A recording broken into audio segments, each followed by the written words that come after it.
ဇလန်းကတော့ပင်လယ်ပြင်ထက်မှာခရမ်းရောင်မြူတွေစိုင်းနေတာနဲ့စတာပဲပင်လယ်နက်ထဲကနေကြီးမားတဲ့အရေးကြီးတစ်ခုထွက်ပေါ်လာပြီးရေလိုင်းတွေနဲ့ရေပက်လက်တွေကြားမှာအင်အားကြီးကြီးနဲ့ရေပေါ်ကိုထွက်လာတဲ့ကင်မရာကမြူတွေကြားထဲကနေမော်ကျွန်းရဲ့အလဲဗဟိုစီကိုအမြန်ဆုံးရွေ့သွားတယ်။အဲ့ဒီမှာမော်စွမ်းအင်တွေပြည့်နေတဲ့အစိမ်းရောင်ခရူးပတ်ပုံစံအလင်းတန်းတစ်ခုကအုံးပင်တွေလွင်မြင်တွေနဲ့ကမ်းပါးရံတွေပေါ်မှာပြန့်နှံ့လာပြီးအစိမ်းရောင်လင်းတွေတလက်လက်ထွက်လာတာကိုတွေ့ရမယ်။အဲ့ဒီအချိန်မှာပဲအာယုံဆိုင်မှုကပင်လယ်ကျမ်းပြင်ဘက်ကိုရောက်သွားပြီးရေအောက်ကကြောက်သားပုံစံတွေကြားမှာရေနေတတဝါတွေပျော်မြူးနေတာကိုတွေ့ရတယ်။အဲ့ဒီနောက်မှာတော့မိုးကြိုးပစ်ပြီးကြောက်စရာကောင်းတဲ့မိုးချင်းတန်တွေနဲ့အတူညက်ကောင်းကင်ရံမှာအန်ရီကချင်းချောက်လာတယ်။လင်းယုံငက်ကြီးတစ်ကောင်ကမှောင်မဲနေတဲ့မိုးတိမ်တွေကြားထဲမှာရက်ဆက်ကြမ်းကြစွာနဲ့ကင်မရာစီကိုတန်းပြီးပြန်တန်းလာပါတယ်။အဲ့ဒီနေရာမှာပဲမော်ပညာနဲ့ဒဏ္ဍာရီတွေပေါင်းဆက်သွားပြီးထဲဝါတဲ့ပုံရိပ်တစ်ခုကအပြာရောင်လင်းတန်းတွေထွက်နေတဲ့ကြီးမားတဲ့ချိတ်ကြီးကိုမြောက်လိုက်တဲ့အခါမှာဝိညာဉ်ရေးရာစွမ်းအင်တွေထွက်ပေါ်လာပြီးအစိမ်းရောင်ခရူးပတ်တင်ဂီတာနဲ့အလင်းလက်လက်ကြားမှာတိုက်ရိုက်ချိတ်ဆက်သွားပါတယ်။ဒီလိုကြီးမားတဲ့ပေါ်ထွက်လာမှုကြီးနောက်မှာတော့ကြောက်ခမန်းလီလီပျက်စီးယိုယွင်းမှုတွေကတစ်ပင်တွေကိုဝါမြူပြီးရှုခင်းတွေကိုလူသူကင်းမဲ့တဲ့တဲကန်နာရလိုဖြစ်သွားစေတဲ့အထိမြန်ဆန်စွာနဲ့တိုးဝင်လာပါတယ်။ဒီမစ်ကော့နက်လူရောထွေးနေသူတယောက်အမှားကြီးမားသွားပြီဆိုတာကိုအကုန်လုံးကညွှန်ပြနေတယ်လို့ပါပဲ။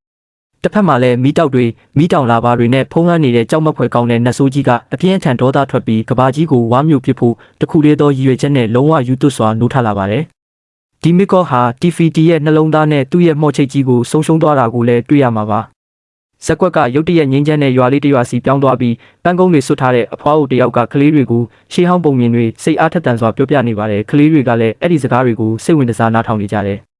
လူအုပ်ကြားထဲမှာစပင်းရှိရှိနဲ့ကောင်မလေးငယ်လေးတစ်ယောက်ကထင်ရှားနေပြီးပုံမြင်တွေကိုအံ့ဩဝမ်းသာစွာနဲ့ပြုံးကြည့်နေရင်းကနေတဘာဝတရားနဲ့တိုက်ရိုက်ထိတွေ့ဖို့အတွက်ကမ်းခြေစီကိုပြေးသွားပါတယ်။ကောင်မလေးဟာဆူဆွတ်နေတဲ့တဲပြင်ပေါ်မှာရှောက်သွားရင်းရေလိပ်ငယ်လေးတစ်ကောင်ရေထဲကိုဘေးကင်းကင်းနဲ့ရောက်အောင်အရွက်ကြီးတစ်ရွက်နဲ့အမိုးလုပ်ပေးလိုက်ပါတယ်။အဲ့ဒီနောက်လိုင်းတွေဟာအသက်ဝင်လာပြီးသူ့အတွက်လမ်းဖယ်ပေးဖို့နောက်ဆုတ်သွားတာကိုတွေ့လိုက်ရတယ်။ပင်လယ်ပြင်ကသူ့ရှိမှကြည်လင်နေတဲ့ရေတိုင်းကြီးတစ်ခုလိုဖြစ်သွားပြီးတနကြောက်တန်းတွေနဲ့ငါးမျိုးစုံပြည့်နေတဲ့ရေအောက်ရှုခင်းကိုမြင်လိုက်ရတဲ့အတွက်ထူးဆန်းတဲ့ခရူးခွန်တစ်ခုနဲ့ထူးခြားစွာတောက်ပနေတဲ့ကြောက်တုံးလေးကိုကောက်ယူနိုင်ခဲ့ပါတယ်။ရွာထဲကိုပြန်ရောက်လာတဲ့အခါရေတွေမတက်လာခင်မှာပဲဖခင်ဖြစ်သူကကောင်မလေးကိုကန်းဆက်ကနေကဲထုတ်သွားပြီးတောင်ရလုပ်ငန်းတွေရွာသူရွာသားတွေရဲ့ကခုံမှုတွေနဲ့ကျုံကောင်းဆောင်တွေရဲ့အသက်ရှင်ရည်တည်ရေးတင်ငန်းစာတွေကိုပြသနေတဲ့ရွေးလျားပုံရိပ်တွေကြားထဲမှာမိခင်ဖြစ်သူစီကိုပြန်ခေါ်သွားပါတယ်။ကောင်မလေးဟာမိသားစုရဲ့စောင့်ရှောက်မှုအောက်မှာကြီးပြင်းလာပြီးပန်းတွေနဲ့စောင်းပေးတဲ့အခမ်းအနားတွေမှာပါဝင်ခြင်းမိဘတွေနဲ့အတူမိဘုံပေးမှာအချိန်ဖြုံးခြင်းပင်လယ်ရှိမှာရိုးရာအကတွေကခုန်ခြင်းတို့နဲ့အတူဘိုးဘေးတွေရဲ့စောင့်ရှောက်မှုနဲ့ကြီးမားတဲ့ပင်လယ်ပြင်အောက်မှာရွာကြီးဖွံ့ဖြိုးတိုးတက်လာတာကိုတွေ့ရပါတယ်။အဖွားတားလာကပင်လယ်ဘေးမှာကခုံရင်းနဲ့ရိုးရာဟောင်းတွေကိုမိုးအာနာလေးစီကိုလက်ဆင့်ကမ်းပေးနေပါတယ်။ရေနဲ့ဆက်ဆက်နေတာကြောင့်လူတွေကသူ့ကိုယူနေတယ်လို့ထင်ကြတာကိုအဖွားကသိပေမဲ့ကောင်မလေးရဲ့ကံကြမ္မာဟာရွာရဲ့ခေါင်းဆောင်ဖြစ်တဲ့သူ့ဖခင်ရဲ့သွေးဆက်တွေနဲ့ဆက်ဆက်နေတယ်ဆိုတာကိုသတိပေးလိုက်ပါတယ်။အဲ့ဒီနောက်မှာတော့အချိန်တွေလျင်မြန်စွာကုန်ဆုံးသွားပြီးမိုးအာနာဟာလူမျိုးတွေရဲ့ဂုဏ်ယူစရာနဲ့ပင်လယ်ပြင်စီကိုခေါ်ဆောင်နေတဲ့ထူးဆန်းတဲ့အတွင်းစိတ်တန်စင်ကြားမှာယတိပြတ်မဆုံးဖြတ်နိုင်တော့တဲ့လူငယ်တစ်ယောက်ဖြစ်လာပါတယ်။ဖခင်ဖြစ်သူကလှေနားမှာသူ့ကိုတွေ့သွားပြီးရေနားကိုမကပ်ဖို့ချက်ချင်းတားမြစ်လိုက်ကတောင်ထိပ်ဖျားစီကိုလက်ကကင်ပြီးခေါ်သွားပါတယ်။အဲ့ဒီမှာနီရဲနေတဲ့မိုးတိမ်တွေဝင်းရံနေတဲ့မြင့်မြတ်တဲ့ကြောက်တုံးရဲ့ပလင်းရှိမှာခေါင်းဆောင်ကဘိုးဘေးတွေလိုပဲတနေ့ကျရင်သူကိုယ်တိုင်တောင်ထိပ်မှာကြောက်တုံးတင်ပြီးလူတွေကိုလမ်းပြရမယ့်တာဝန်ကိုယူရမယ့်အချိန်ရောက်လာလိမ့်မယ်လို့ရှင်းပြပါတယ်။အချိန်တွေတရိပ်ရိပ်ကုန်လို့မိုးအာနာဟာရိုးရာဝတ်စုံတွေဝတ်ပြီးပန်းတွေဆောင်းကတက်ကြွပြီးအယောင်သွေးစုံတွေနဲ့အကတွေနဲ့ရွာရဲ့ပွဲလန်းတပင်တွေကိုဥဆောင်နေတာကိုတွေ့ရပါတယ်။ဒါပေမဲ့မိုးအာနာကရွာသားတွေနဲ့အတူအမိုးတွေပြင်ဖို့လုပ်နေတော့မှပဲအစားထိုးလို့ကြောက်တုံးကိုပဲစားနေတတ်တဲ့ဟေးဟေးဆိုတဲ့တော်တော်ဦးကြောင်ကြောင်နိုင်တဲ့ကြက်ဖကြီးနဲ့စုံမိတဲ့အခါမှာတော့ပြဿနာတွေစတင်ပေါ်ပေါက်လာပါတော့တယ်။အဲ့ဒီနောက်မှာတော့စိုက်ပျိုးရေးသမားတွေကပုတ်နေတဲ့အသီးနှံတွေကိုပြသကြပြီးတန်ငါတွေတွေကလည်းထူးဆန်းတဲ့ကုန်ခန်းမှုကြောင့်ပင်လယ်အော်မှာငါးတကောင်မှမရှိတော့ဘူးလို့တင်ပြကြတာကြောင့်ကျုံးပေါ်မှာအကျက်တဲတွေဆက်ရောက်လာပါတော့တယ်။လူကြီးတွေရဲ့အစည်းအဝေးမှာလူမျိုးစုရဲ့ကံကြမ္မာကိုဆွေးနွေးကြတဲ့အခါမိုးအာနာကဘေးကင်းတဲ့တန်တာကြောက်တန်းကိုကြော်ပြီးငါးဖမ်းထွက်ဖို့အစွန်းရောက်တဲ့အကြံဉာဏ်တစ်ခုကိုပေးပါတယ်။ဒါပေမဲ့ဖခင်ဖြစ်သူကလုံခြုံရေးအတွက်ဘသူကိုမှအဲ့ဒီစီးကိုကြော်ခွင့်မပေးဘူးဆိုပြီးပြက်ပြက်တတညင်းပယ်လိုက်တဲ့အတွက်ရိုးရာဥပဒေတွေနဲ့ပတ်သက်ပြီးပြင်းထန်တဲ့အငင်းပွဲတွေဖြစ်လာပါတော့တယ်။ဒီလိုညင်းပယ်ခံရလို့စိတ်ပြတ်သွားတဲ့မိုးအာနာကကမ်းပါးရံဘက်ကိုထွက်သွားပြီးအဲ့ဒီမှာမိခင်ဖြစ်သူကပိုက်ကွန်ရဲ့နေရင်းနဲ့အတိတ်ကနာကျင်စရာရဟောင်းတစ်ခုကိုဖော်ပြပြပါတော့တယ်။မိခင်ဖြစ်သူကသူ့ဖခင်ဟာလည်းအရင်တုန်းကမိုးအာနာလိုပဲကြီးမားတဲ့ပင်လယ်ပြင်ကိုတန်းထားတဲ့တနေ့မှာအကောင်းဆုံးတငယ်ချင်းနဲ့အတူတန်းတာကြောက်တန်းကိုစိန်ခေါ်ဖို့လေနဲ့ထွက်ဖို့ဆုံးဖြတ်ခဲ့ပေါ်ရှိတဲ့လူငယ်တစ်ယောက်ဖြစ်ကြောင်းရှင်းပြပါတယ်။အဲ့ဒီညကမိုးတွေအင်မတန်တဲထန်ပြီးလှေတိမ်မောက်ကတငယ်ချင်းဖြစ်သူတေဆုံးသွားခဲ့တဲ့အတွက်အဲ့ဒီဝမ်းနည်းစရာဖြစ်ပျက်ကသူ့ကိုဘယ်တော့မှမမေ့နိုင်အောင်ဒဏ်ရာဖြစ်စေခဲ့ပြီးမိုးအာနာကိုဘလို့နီးနဲ့မဆိုကာကွယ်ရမယ်ဆိုတဲ့ဆွဲလန်းမှုကိုဖြစ်စေခဲ့တာပါ။ ဇလန်ကလူငယ်တယောက်အနေနဲ့ကိုဖြစ်ချင်တာနဲ့ကဘာကြီးကလိုအပ်တာတွေဟာအမြဲတမ်းတူညီနေမှမဟုတ်ဘူးဆိုတဲ့ခက်ခဲတဲ့သင်ခန်းစာတစ်ခုနဲ့အဆုံးသတ်ပါတယ်ကိုလူမျိုးရဲ့အနာဂတ်ဟာကိုချမှတ်တဲ့ဆုံးဖြတ်ချက်ပေါ်မှာမူတည်နေတယ်ဆိုတာကိုသိထားတဲ့အတွက်ကျုံးပေါ်မှာသူလျှောက်တဲ့လမ်းကြောင်းမှန်သမျှဟာသူအမှန်တကယ်ရှိချင်တဲ့တစ်ခုတည်းသောနေရာဖြစ်တဲ့ရေပြင်စီကိုပဲသူ့ကိုပြန်ခေါ်သွားပါတယ်။ကမ်းခြေမှာရွာသားတွေရဲ့လှေတွေနဲ့လှုပ်ရှားမှုတွေကိုငေးကြည့်ရင်းနဲ့ရွာသားတွေကငါးဖမ်းတာရိတ်သိမ်းတာတွေနဲ့ပျော်ရွှင်နေကြပေမဲ့သူကတော့ထူးခြားတဲ့အတွင်းစိတ်ဆန္ဒတစ်ခုကိုခံစားနေရပြီးရေပြင်စီကိုတန်းပြေးကတန်းနာကြောက်တန်းရဲ့တစ်ဖက်မှာဘာတွေရှိလဲဆိုတဲ့ခိုင်မာတဲ့ယုံကြဒီချက်နဲ့ကနူးလေတစင်းပေါ်ကိုတက်လိုက်ပါတယ်လေပြင်းတွေနဲ့လှိုင်းတွေကသူ့လေကိုရိုက်ခတ်နေပြီးကျိုးတွေကိုထိန်းချုပ်ဖို့ကြိုးစားပေမဲ့ပင်လယ်ရဲ့ရိုင်းဆိုင်တဲ့အင်အားကိုမရှင်နိုင်ပဲကြီးမားတဲ့လှိုင်းကြီးတစ်ခုကလေကိုပက်လက်လန်သွားစေကပင်လယ်နဲ့ထဲကိုမြုပ်သွားစေပါတယ်။ရေအောက်ရောက်သွားတဲ့အခါတန်းနာကြောက်တန်းတွေနဲ့အန္တရာယ်များတဲ့ရေစီးကြောင်းတွေကြားထဲမှာရေပေါ်ကိုတက်ဖို့ရုန်းကန်ရပါတယ်။အဲ့ဒီလိုအပြင်းထန်ရိုက်ခတ်ခံရပြီးနောက်မှာမိုးအာနာဟာကမ်းခြေကိုရောက်လာခဲ့ပါတယ်။အမောဆိုးနေပြီးခြေထောက်မှာလည်းဒဏ်ရာရနေတာကိုနာကျင်စွာဆေးကြောနေလုံးမှာပဲအဖွာတာလာရောက်လာပြီးသူ့ကိုရင်ဆိုင်ဖို့လုပ်ပါတယ်ဖြစ်ပျက်ခဲ့တာတွေကိုဖခင်ဖြစ်သူကိုပြောပြမှလားလို့အဖွားအိုကတိုက်ရိုက်မေးတဲ့အခါမိုးအာနာကပင်လယ်ရဲ့အနေအရွယ်အကြောင်းဖခင်ပြောတာမှန်တယ်ဆိုပြီးပြက်ပြက်တသားအဟင်းဟင်းလို့ညင်းဆိုလိုက်ပါတယ်။ဒါပေမဲ့အဖွားဒါလာကထူးဆန်းတဲ့အပြုံးနဲ့ပဲရှေ့ဆက်ဖို့တွန်းအားပေးပြီးတခုခုကိုရှာဖွေခြင်းနဲ့ဆိုရင်ကိုယ့်ရဲ့ဗီဇကိုသာနောက်လိုက်ဖို့ပြောပါတယ်။သူတည်ဆုံသွားတဲ့အခါလှိုင်းတွေကြားမှာလွတ်လပ်စွာကခုန်တဲ့ကြီးမားတဲ့လင်းပိုင်ကြီးမန်နာရီတကောင်ဖြစ်ပြန်လာမယ်လို့လည်းဖော်ပြပါတယ်။မိုးအာနာကအဖွားရဲ့ထူးဆန်းတဲ့အပြုမှုကိုဝေဖန်ပေမဲ့အဖွားအိုကတော့ရွာရဲ့ယူကြောင်ကြောင်လူတစ်ယောက်ဖြစ်ခွင့်ရှိတယ်ဆိုတာကိုကာကွယ်ပြောဆိုပြီးသူတီကိုတီးရမယ်လှုပ်ဝက်ချက်ချင်းလိုက်လာရမယ်ဝတ်ထားတဲ့အမွေနှစ်တစ်ခုရှိတယ်ဆိုပြီးခေါ်သွားပါတယ်။ညဘက်ရောက်လာတဲ့အခါနှစ်ယောက်သားမီရှူမီတောက်ကိုကင်ပြီးတစ်ပင်ထူထပ်တဲ့နေရာကနေရေတတိုင်းနဲ့တစ်ကိုင်းကြီးတွေကထားတဲ့လှုပ်ဝက်လိုင်ကူတစ်ခုစီရောက်သွားကြပါတယ်။